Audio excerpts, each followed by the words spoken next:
और माएं अपने बच्चों को पूरे 2 साल दूध पिलाएं। ये हुक्म उस शख्स के लिए है जो पूरी मुद्दत तक दूध पिलवाना चाहे, और दूध पिलाने वाली माओं का खाना और कपड़ा दस्तूर के मुताबिक बाप के जिम्मे होगा। किसी शख्स को उसकी ताकत से ज्यादा तकलीफ नहीं दी जाती।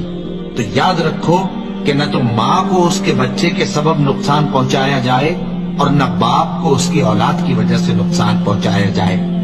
और इसी तरह नानो नफका बच्चे के वारिस के जिम्मे है। और अगर दोनों यानी माँ बाप आपस की रजामंदी और सलाह से बच्चे का दूध छुड़ाना चाहें तो उन पर कुछ गुनाह नहीं। और अगर तुम अपनी औलाद को दूध पिलवाना चाहो तो तुम पर कुछ गुनाह नहीं, बशर्ते कि तुम दूध पिलाने वालियों को दस्तूर के मुताबिक उनका हक जो तुमने देना किया था दे दो। और अल्लाह से डरते रहो और जान रखो कि जो